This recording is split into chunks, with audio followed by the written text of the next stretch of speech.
Buenas tardes y muchísimas gracias a las compañeras y compañeros del trabajo que hacen talleres y que empieza este año dinamizando una serie de reflexiones que son bastante importantes para esta lucha nacional del movimiento estudiantil, pero también del pueblo colombiano, en torno a este primer tema, a lo que está en discusión, el sentido que le damos a la idea del derecho a la educación. Pienso que hay un consenso dominante que hay que entrar a discutir. Lo leí en la página del ministerio, en el que el viceministro dice: sí, podemos aceptar el problema de la fundamentalidad del derecho a la educación, pero eso no implica en ningún momento gratuidad. El derecho fundamental puede ser entendido en muchos otros campos. Para mí el punto es el punto del pliego de la mane de la gratuidad de la educación superior. Uno de los puntos nucleares de esta batalla política y social y cultural de instalar en el ordenamiento jurídico la categoría de la gratuidad de la educación superior. Y esa es una batalla simbólica, pero también que va a tener, si bien esta lucha se hace en el marco jurídico, en el ordenamiento jurídico actual, va a tener implicaciones en ese mismo ordenamiento jurídico y va a implicar que ciertas formulaciones aplazadas o postergadas se materialicen. En el año 66 Colombia firmó, por ejemplo, el famoso PIDES, el Pacto Internacional de Derechos Económicos, Sociales y Culturales. El famoso artículo 13 dice, en su parte final dice: se planteará el acceso a la educación superior por todos los medios posibles, particularmente por la gratuidad, que será progresiva. Es decir, desde el año 66 varias generaciones han tenido, creo que el Estado colombiano entiende la progresividad como la eternización de la no gratuidad. O sea, vamos, mire, año 66 está estableció progresividad, lo ratifica en el Pacto de San Salvador, lo vuelve a ratificar en el 99 y siempre está lo mismo. Está clarísimo que desde hace más de 40 años se hizo una apuesta simbólica de definir la gratuidad de la educación superior, pero alegando la idea que es progresiva, se ha postergado indefinidamente. Y ese es un asunto también de voluntad política y obviamente en este caso de correlación de fuerzas. En este momento histórico del país es muy importante que se haya vuelto a colocar el tema de la gratuidad de la educación superior y que se ubique, para mí eso es importante, como lo plantea la mane, y no por populismo, sino que hay un elemento esencial ahí, de lo que implica la redimensión del derecho a la educación superior. Y eso tiene que ver con dos asuntos. Creo que también un nuevo ordenamiento jurídico, como es el camino que están transitando varios procesos latinoamericanos, de refundar sus proyectos nacionales a partir de nuevos ordenamientos constitucionales, caso boliviano, caso ecuatoriano, el caso venezolano, digamos, el paso atrás que hace Argentina, desenmarcándose de la tradición neoliberal y consagrando el derecho, incluso la gratuidad de la educación superior. Me parece que en ese sentido diríamos que hay una tendencia democrática muy interesante en el que se enmarca este debate. Y el derecho a la educación en esos contextos, y creo que debemos leerlos y aprender de ellos, plantea por lo menos que es un derecho en dos dimensiones. Si bien tiene que ver con el sujeto del derecho, con el que accede a la universidad, al sistema de educación superior, también tiene una implicación colectiva.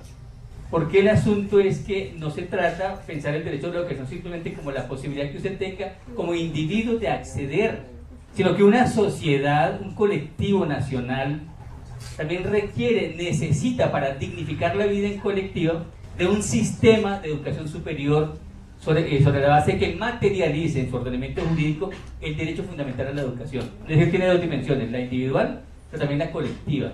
Si la vemos solamente en el plano individual, entonces diríamos, dejémoslo en el terreno de que efectivamente diríamos que no es indigna la vida de que no va a la universidad. Pero si lo miramos como colectivamente, para un proyecto de nación soberano, independiente, sí es fundamental que esté consagrado el principio de fundamentalidad del derecho a la educación y de gratuidad como proyecto estratégico de construcción nacional, en un contexto, si se quiere, global, pero de afirmación de la soberanía y de la dignificación de la vida de la gente. En ese sentido, es importantísimo esta discusión de qué implica lo fundamental, y me parece que es importante, y en ese sentido, el asunto jurídico y la batalla jurídica, que va a ser clave, y va a ser clave no simplemente por el hecho de la norma, sino que históricamente ciertas formulaciones, y creo que quien hace historia del derecho sabe que ciertas categorías jurídicas se convierten en categorías culturales. Cuando se conmemoró, simplemente un pie de página, cuando se conmemoraron los 200 años de independencia, se planteó, por ejemplo, que hubo un cambio de mentalidad profunda en la manera en que la gente empezó a nombrarse para reclamar sus condiciones. Cuando la gente empezó a hacer cartas, y lo registró la directora aquí de la Universidad de Arango, mostraba que la gente empezó a nombrarse como ciudadano, como ciudadana, bueno, como ciudad, no dejémoslo hasta ahí porque hasta ahí era la idea de ciudadanía, hace 200 años. Pero esa forma de nombrarse como ciudadano implicaba una condición subjetiva cultural distinta a nombrarse como vasallo del rey. Y eso tuvo que ver con esos elementos jurídicos incipientes. Por eso, simbólicamente, no simplemente tiene un efecto, digamos, de orden retórico, tiene un efecto también de implicación política en la manera en que la subjetividad del colombiano empieza a enunciarse y a anunciar como que tenemos un sistema de educación superior, una universidad gratuita, laica, pública y para todas y para todos. Y eso tiene obviamente implicaciones que tienen que afectar la voluntad política, digamos, de quienes detentan las riendas del Estado colombiano. Y por eso es una batalla fuerte. Creo yo que el asunto hay que ponerlo en el plano tanto de lo individual, pero también de lo colectivo nacional. Y en ese sentido, la fundamentalidad implica que este Estado colombiano no puede renunciar a tener un sistema de educación superior público, gratuito, laico, democrático. Y eso tiene implicaciones para el que accede, pero también para el que está, porque es que la universidad no solamente tiene que ver con el estudiante que está un periodo de tiempo, también tiene que ver con las regiones donde está esa universidad o esa institución, tiene que ver con los docentes y trabajadores. Y hay que hacer un replanteamiento del lugar de poder que tenemos los demás actores sociales dentro de la universidad en la perspectiva del derecho, de la universidad y de la educación superior como derecho. Porque efectivamente se trata de quitarle ladrillos a la estructura de privilegios históricas sobre las que se ha sentado el sistema de dominación en el país, y en el que efectivamente el sistema de educación superior ha sido una pieza fundamental para sostener la secular segregación social de clase y cultural, y cómo este sistema educativo público y privado le ha jugado a ser segregante, jerarquizante y excluyente. Y efectivamente, como se plantea en el nuevo proyecto de ley, el asunto va a ser en la batalla cultural, simbólica, jurídica y obviamente en la correlación de fuerzas políticas definitivo. Por ejemplo, debemos apostarle, y creo que en alguna de las audiencias públicas lo decía muy bien el profesor Munera, el asunto del recurso económico tiene que ver con la estructura del gasto público y la estructura fiscal del país, que es un asunto de voluntad política. Creo que la apuesta que hicieron el año pasado los ecuatorianos, que invito a que esté hasta colgada en internet, el nuevo Estatuto de Educación Superior del Ecuador, que fue la batalla del movimiento estudiantil ecuatoriano y de los profesores, que consagraron hace 2 años, en Ecuador la gratuidad de la educación superior. Está consagrada y por ley, y está siendo aplicada desde ya. Claro, tiene su asunto, y es que efectivamente ese derecho a la gratuidad también se puede perder, porque en el transcurso quien pierde el derecho, quien decide no tenerlo, mirando el asunto de los méritos académicos, renuncia a ese derecho. No quiero más la gratuidad, no me interesa que el Estado me ayude, entonces mi ritmo académico, y está consagrado en la Constitución de forma muy interesante, en la Constitución ecuatoriana, el nuevo planteamiento de que efectivamente es un derecho universal obligatorio para aquel que quiera. Es que la obligación es del Estado tenerlo, no es del sujeto que es obligado a ir. Si él quiere acceder a ese derecho, pues tiene que hacerlo, pero efectivamente también puede perderlo. Y esa es una posibilidad que nos da el proceso en el Ecuador, que como quedó en la Asamblea Nacional de ese país, la formulación jurídica de su proyecto de ley de educación superior. Decía también que para los demás sujetos que vivimos en la universidad tiene que quedar consagrado el derecho a la educación superior, por ejemplo, para los trabajadores. Hay un debate que ponen muchos trabajadores en las universidades sobre si participan o no en los órganos de decisión.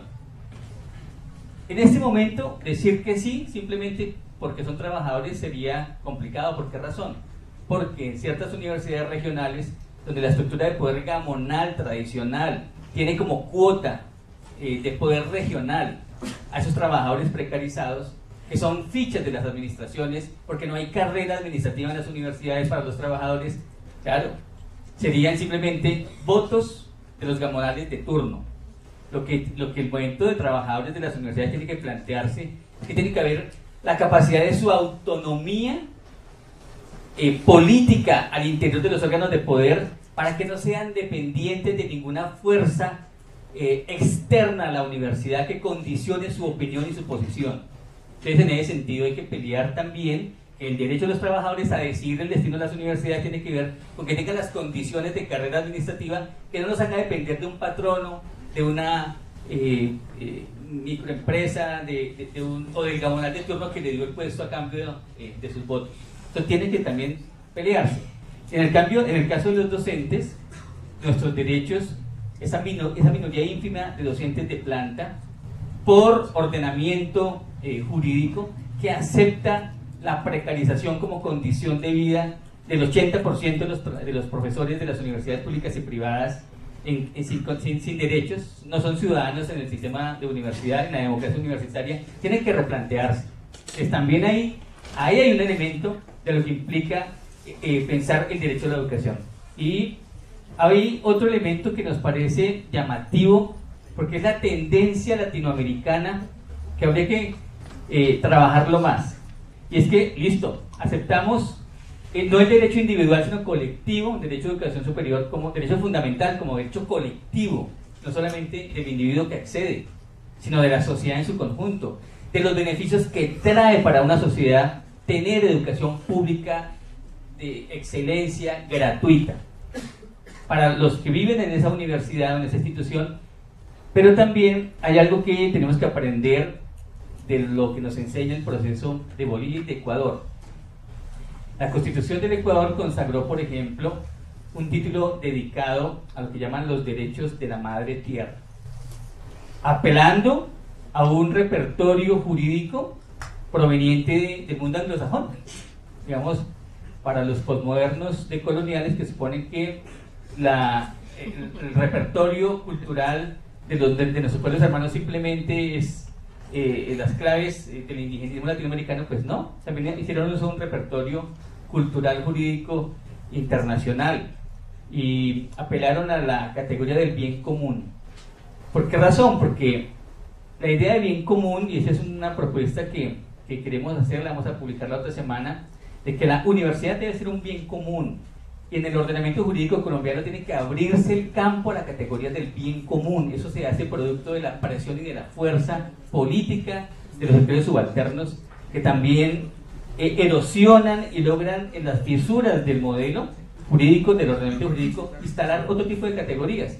Esa idea del bien común con que se pone, por ejemplo, los derechos de la madre tierra, implica considerar, y creo que en eso los dos panelistas anteriores podrían aportar elementos, de que la universidad como institución, ella tiene derechos, no solamente el sujeto que accede, o el profesor o el trabajador, sino la institución tiene derechos. Y revisemos la manera en que quedó consagrado los derechos de la madre tierra en la Constitución ecuatoriana. En la idea, porque ese es el debate que les colocaban, que por qué, si el titular de un derecho solamente es un sujeto racional que puede defenderlo, un árbol, un animal no puede ser sujeto de derecho, porque subjetivamente no está en condición. El argumento viene del sistema, de los argumentos de abogados norteamericanos y europeos que dicen, pues es que la sociedad humana también tiene sujetos que no pueden valerse, los niños pequeñitos, los bebés, y los bebés no tienen derechos, las personas autistas no tienen derechos por no poder defenderse, pero hay un tutelar de ese derecho, es decir, sus padres, sus acudientes. En ese sentido, ¿quién es el tutelar de los derechos de la institución universitaria? Pues somos los estudiantes, el movimiento estudiantil, y los profesores, las instituciones fundamentales de la comunidad académica. En ese sentido, el bien común, si logramos instalar como categoría en esta batalla jurídica y política, que en el nuevo proyecto de ley se consagre que la educación superior colombiana es un derecho fundamental y es un bien común de la nación, implica que los docentes y los estudiantes somos los tutelares de ese derecho, somos los responsables de defender ese derecho. Y eso tiene también más implicaciones, además de la idea del derecho fundamental, porque un bien común implica asumir que la universidad es una construcción que ha sido producto de generaciones anteriores que nos la han donado y que nosotros tenemos que donarla mejorada a las generaciones que vienen. Y nadie, ningún sector privado, mercantilista puede apropiarse de ninguna de las funciones de la universidad. Y en ese sentido implica también replantear las funciones que tiene la universidad, por ejemplo, en ciertas instituciones de educación superior, en donde han privatizado funciones misionales estratégicas, como la investigación. ¿Cuántas IES privadas aquí en Bogotá carecen de sistemas de investigación fortalecidos y compran en el mercado de investigación para mostrarle a los pares acreditadores que tienen investigación? Y eso el sistema jurídico colombiano lo permite, el sistema de acreditación. Tiene investigación, sí, está patentada de la universidad, pero eso es un sistema de investigación universitaria, pues obviamente que no. En ese sentido, esa categoría de bien común nos da herramientas para pelear lo que queremos de un verdadero sistema orgánico que defienda el derecho fundamental de la universidad, que en mi lectura es el derecho a la autonomía. La autonomía como el derecho fundamental de la universidad como institución cultural. Militares o ideológicos, su independencia, pero también la no violabilidad de su campus universitario por actores armados, particularmente por la fuerza pública. En ese sentido, esta batalla simbólica de lo que implican las categorías y cómo nos nombramos va a ser muy importante, porque va a tener implicaciones, y esa es la apuesta, tener implicaciones en el actual ordenamiento jurídico, en su proceso de democratización, pero obviamente en la movilización de más sectores, porque es que el asunto de la universidad, y con eso termino, y creo que en eso estamos de acuerdo, no compete únicamente a los profesores y estudiantes, implica a las comunidades, implica a la gente de las fronteras, para la cual la apuesta es: tranquilos, que en la frontera les vamos a poner institutos técnicos de baja calidad, las universidades las vamos a dejar en Bogotá y en Medellín y en Cali. Eso es segregante, eso es antidemocrático, que le sigan diciendo a la gente del Magdalena Medio que con un instituto técnico estatal sin recursos tienen suficiente. No, aquí hay que dar un debate que es el derecho colectivo que como nación el pueblo colombiano se merece. Por eso creo que lo que viene va a ser muy interesante, que podamos plasmar en un proyecto de ley unas nuevas categorías, unas nuevas formas de nombrar aquello que entendemos por universidad, aquello que entendemos por derecho, y que recojamos la experiencia propia de las generaciones anteriores, pero también la experiencia actual del movimiento estudiantil, del movimiento popular latinoamericano, y de los avances que tienen incluso los movimientos populares en otras partes del mundo. Va a ser muy importante para apropiarnos en esta, y para darle un sentido democrático, popular, a este proyecto de educación superior que estamos defendiendo.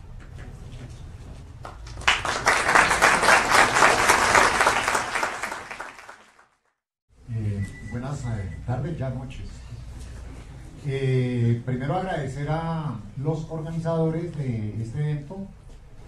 Como decía el compañero Fran, el primero con que inauguramos el año, y que evidentemente tenemos una concurrencia, lo que manifiesta frente pues, a las universidades públicas que estamos, algunas finalizando semestre, creo que ninguna ha finalizado semestre, estamos en proceso de finalización y inicio del otro semestre, que es una situación pues que genera cierta irregularidad, sobre todo cuando estamos en las partes, digamos, finales de evaluación.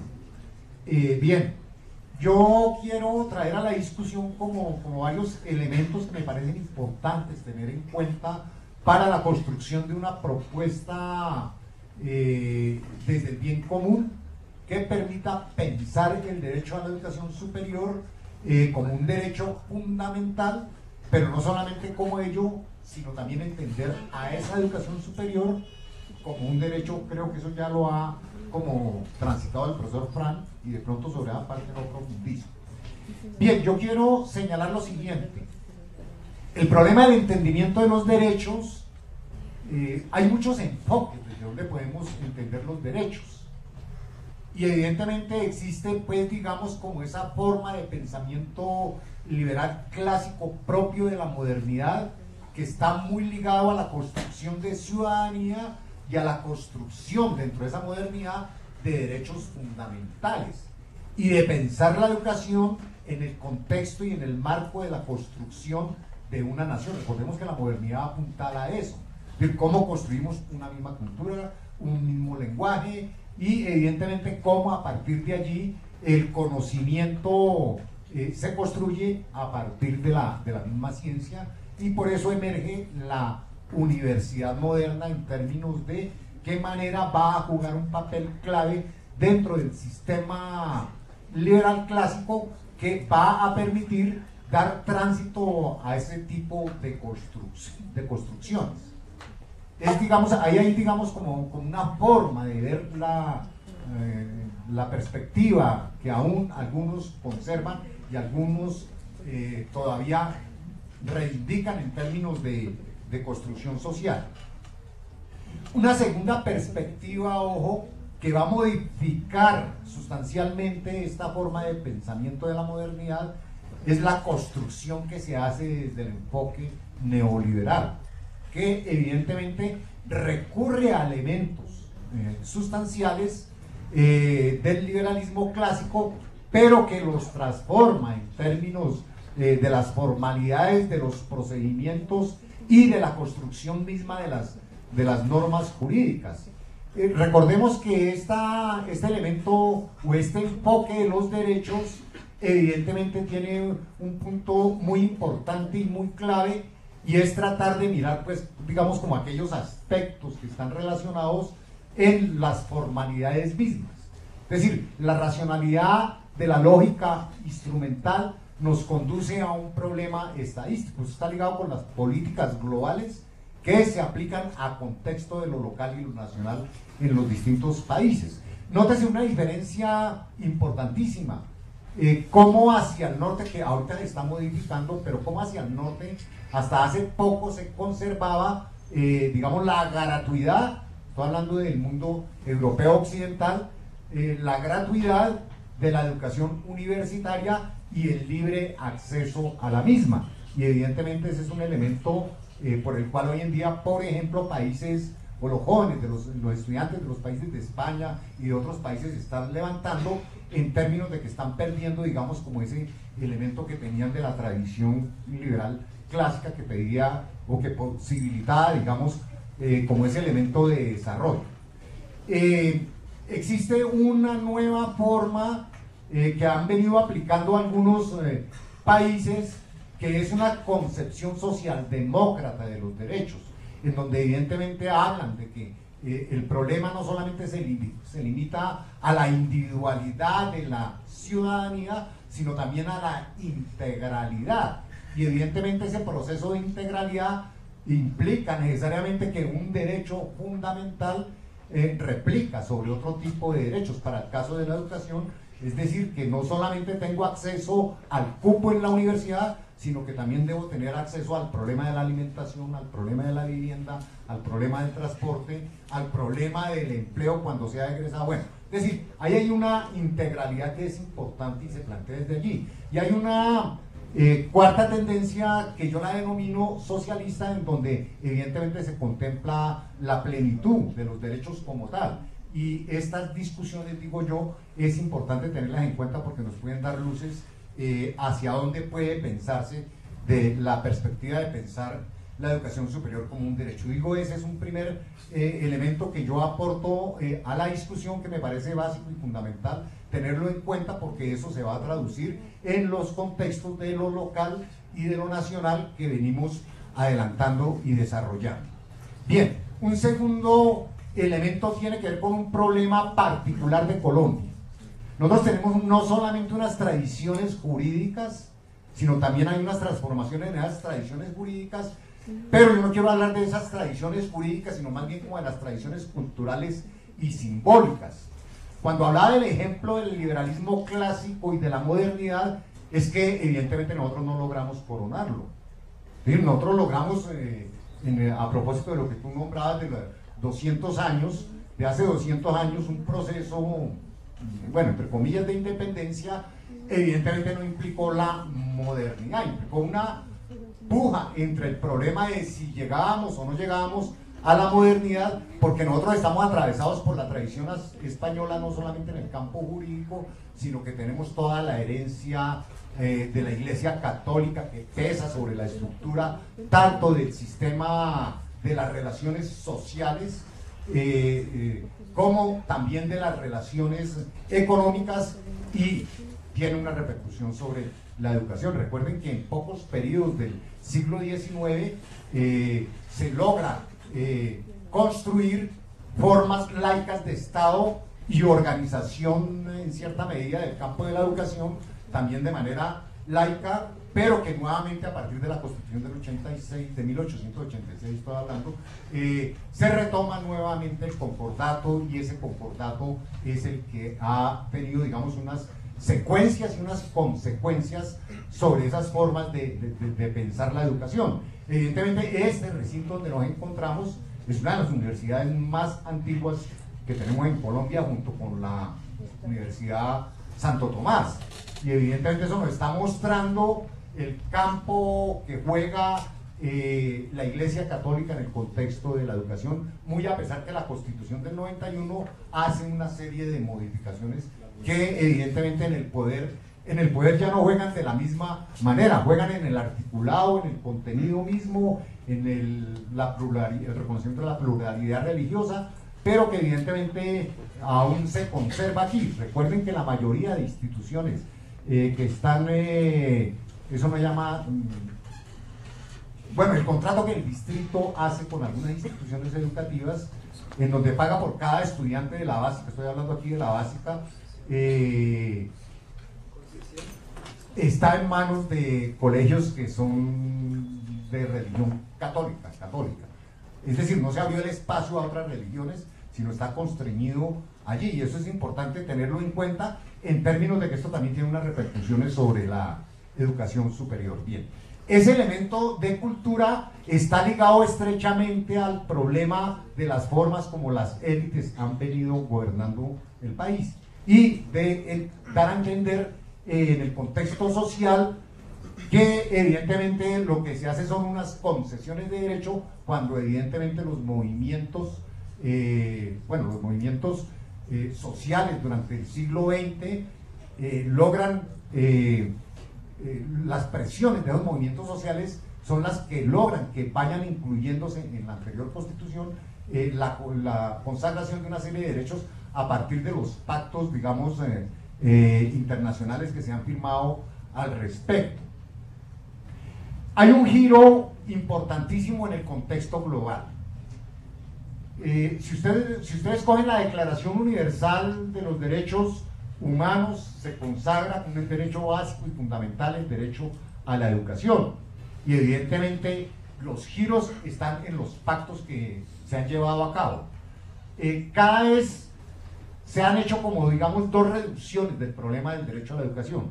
Una, reducir a la infancia ese derecho como fundamental, es decir, solamente la infancia va a tener acceso, y evidentemente hasta ahora no es tan cierto. Si hay una gratuidad en la educación, pero no es tan cierto de que la gratuidad sea plena para todos los estudiantes de la básica, en términos de que tenemos la división entre instituciones públicas e instituciones privadas. Evidentemente el que tiene a los hijos en el colegio privado está pagando por el derecho. La gratuidad se da, digamos, en los colegios estatales, ahí es donde digo no hay evidentemente la plenitud misma.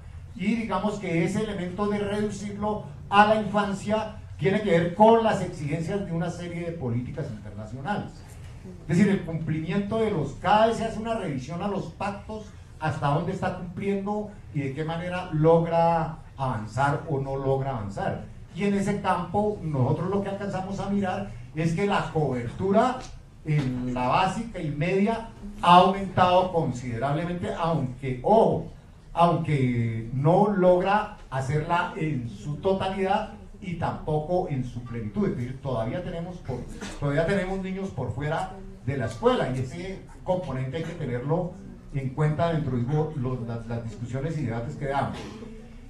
El otro aspecto es que la reducción, del derecho se mide en términos estadísticos, pero también se mide en términos costo-beneficio, en términos de eficiencia, eficacia, cumplimiento, etcétera, etcétera, que eso hace que se dé una diferenciación entre las mismas instituciones, y que evidentemente, si bien es cierto de que ustedes hicieron el rastreo, nosotros hicimos un rastreo desde la Universidad Distrital haciendo un seguimiento a la cátedra en el libro Escuela, Ciudad, Localidad, lo dejamos consagrado ahí, de cómo evidentemente existe cada día una mayor inequidad, una mayor exclusión y una mayor desigualdad en el contexto ahí no alcanzamos a detenernos en la educación superior, solamente miramos la básica y la media, y que nos reflejó, digamos, como uno de los aspectos. Hay otros que habría que señalar, pero no traigo aquí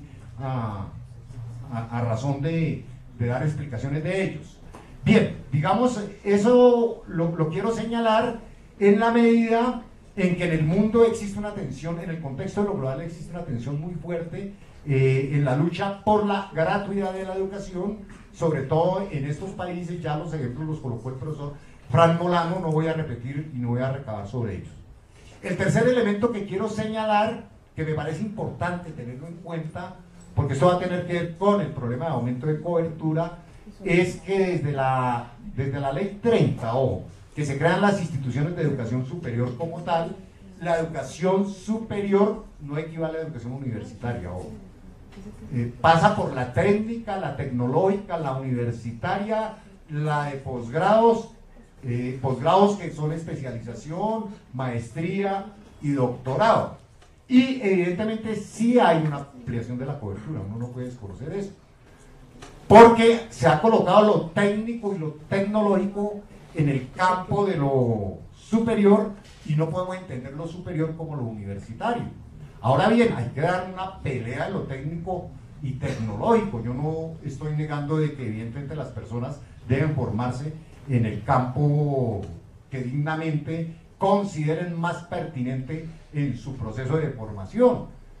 Lo que yo planteo aquí es la discusión de hasta dónde evidentemente se considera o puede considerarse la inclusión de ellos dentro del contexto de entenderlo como derecho fundamental, y de qué manera podríamos entender ese derecho fundamental.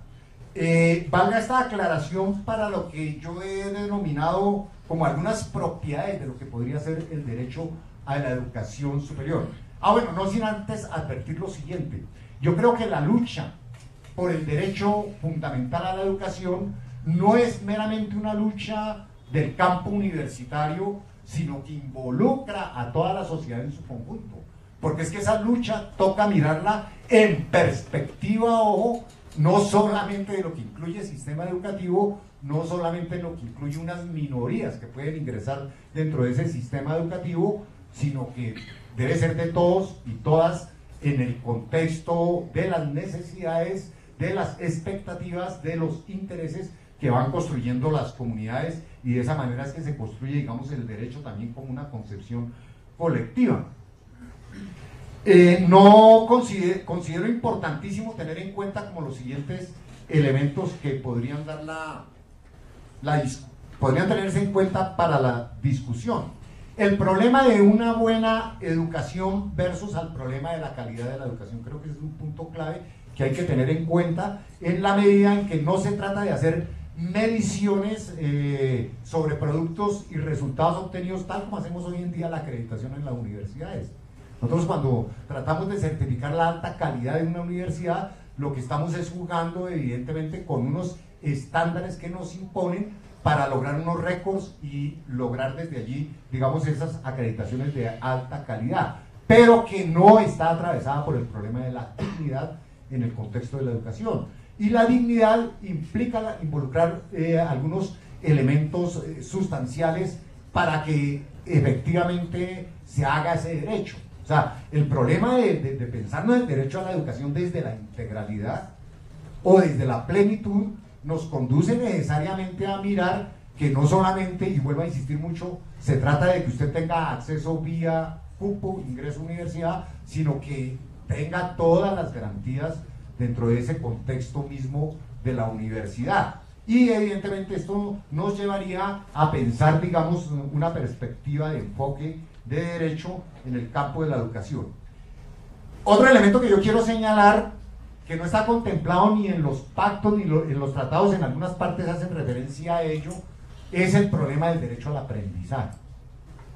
Y evidentemente el problema del aprendizaje está mediado y limitado por las formas y las prácticas culturales que tenemos sobre la evaluación, que no es evaluación sino calificación, y que es una calificación que busca en cierta medida no medir, pues yo no podría decir si el aprendizaje se puede medir o no, porque lo estoy mirando desde una perspectiva sociocrítica, más no desde una perspectiva psicologista.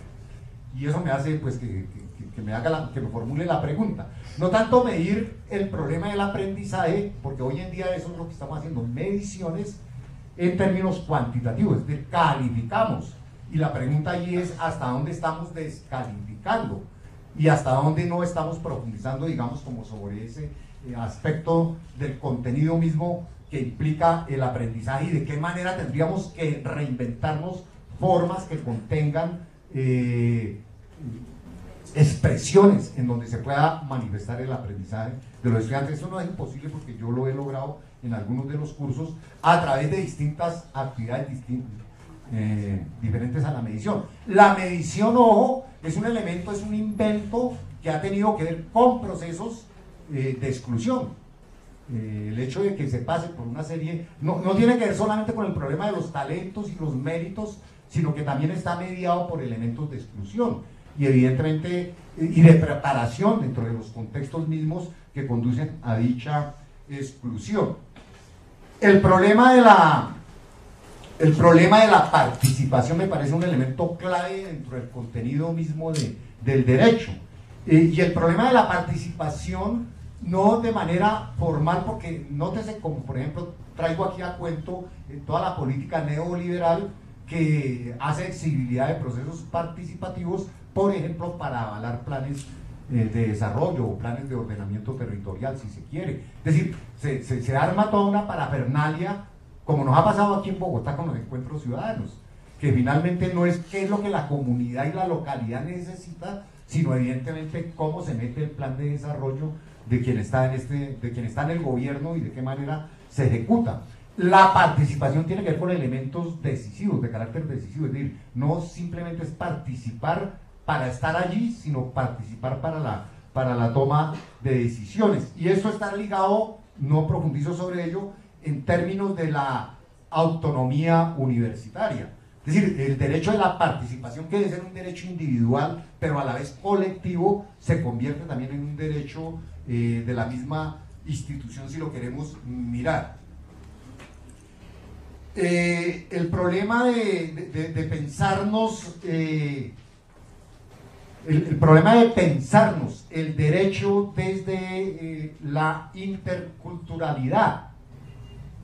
Es decir, nosotros no somos homogéneos, somos heterogéneos.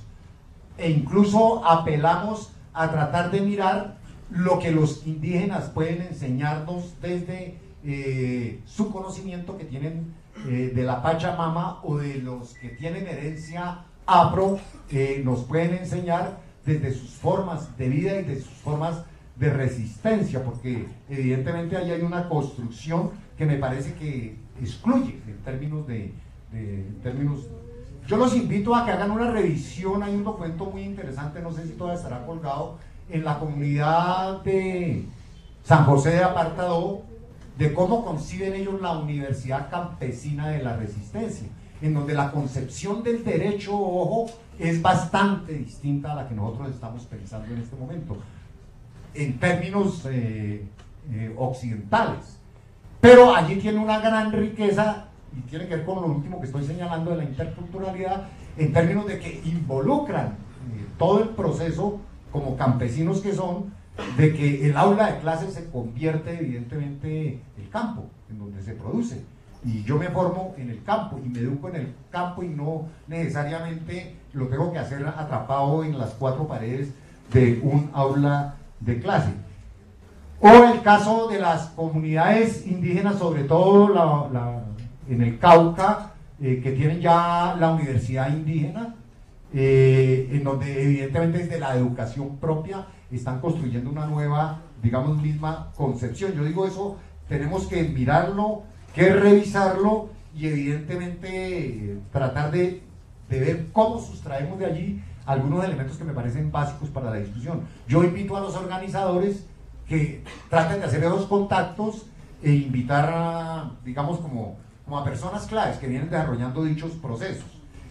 O la Universidad de los Movimientos Sociales que Sousa plantea está construyendo para Latinoamérica, y que allí nos da también como elementos para entender, digamos, lo que estamos discutiendo. Quiero cerrar con lo siguiente. Primero,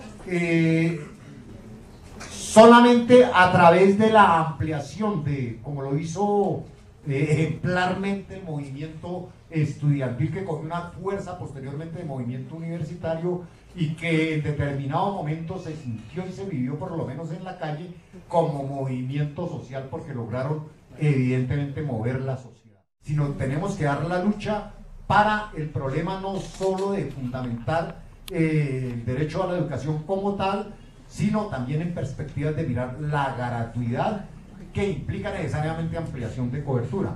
Frente al problema fiscal, yo sí tengo una serie de reparos muy importantes, en términos que el problema de la cultura tributaria, por lo menos creo yo que la clase media y algunos sectores de la clase popular tributan.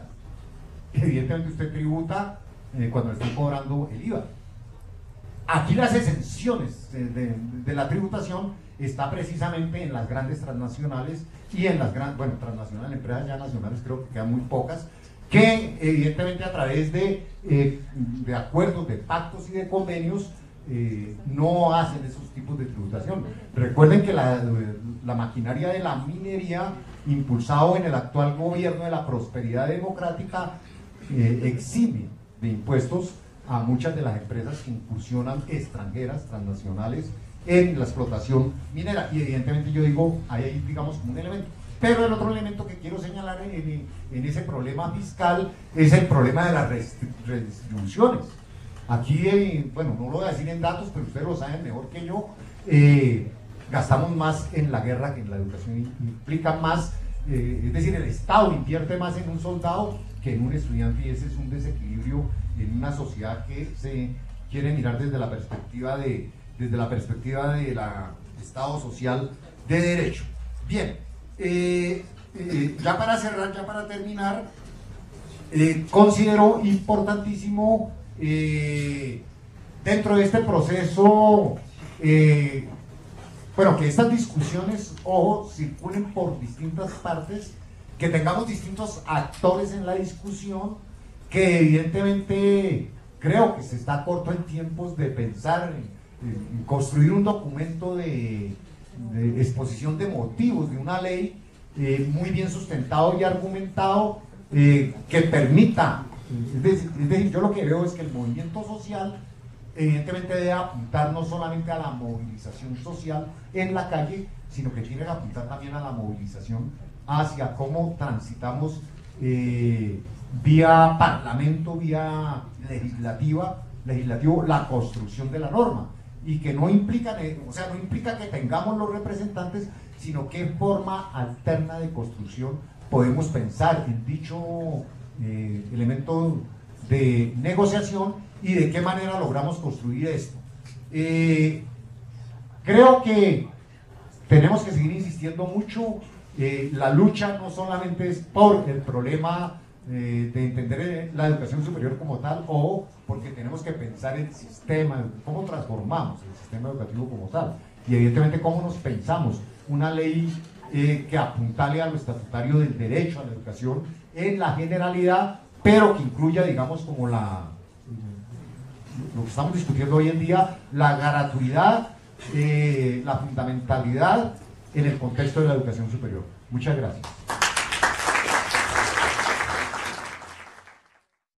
Frente al entramado nacional que tenemos hoy, que como lo es la regla de sostenibilidad, la sostenibilidad fiscal o la regla fiscal, por lo menos en el caso del acceso a la educación superior por el concepto de méritos, podemos tener ahí como una traba, porque si bien lo decía el doctor Uprimi, muchos de los ciudadanos pueden hacer uso de la acción de tutela, pero tenemos ahí esa traba de la regla fiscal, que aún los jueces están impedidos de fallar o comprometer al Estado financieramente sin antes haber una disponibilidad.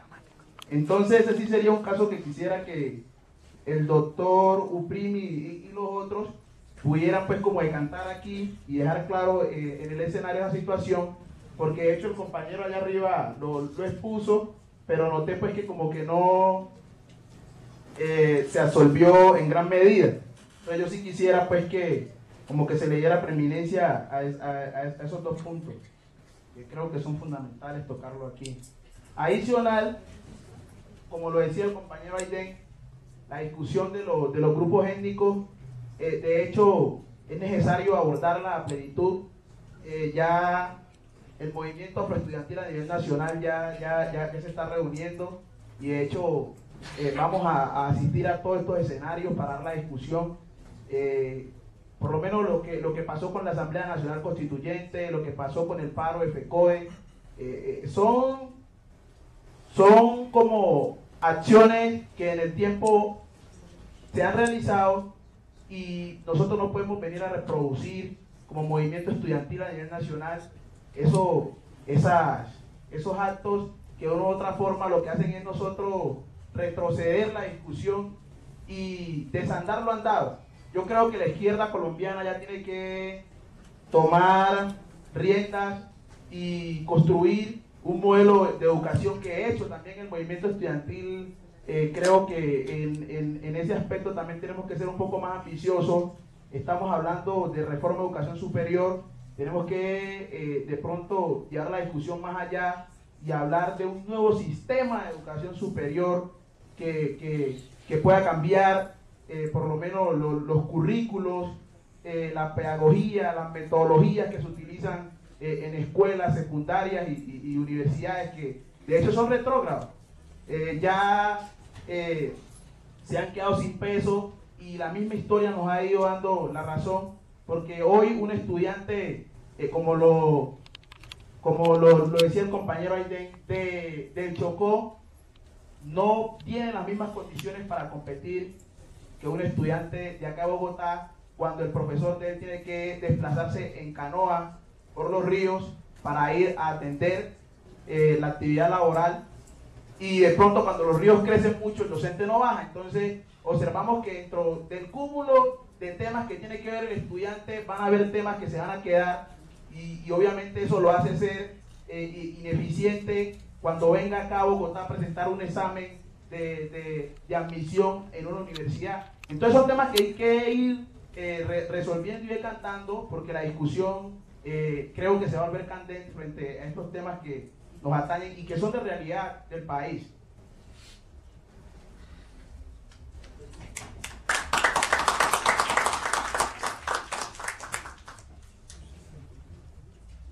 Bueno, lo primero sería que creo que ese debate de la sostenibilidad fiscal sí habría la necesidad de abordarlo en alguna sesión, aparte que es un debate muy amplio que no solo digamos hace énfasis como en el plano educativo, sino en lo que son los derechos del pueblo en general. Lo segundo es que yo creo que la cuestión de los exámenes de admisión también entra en lo que es pelear la educación superior.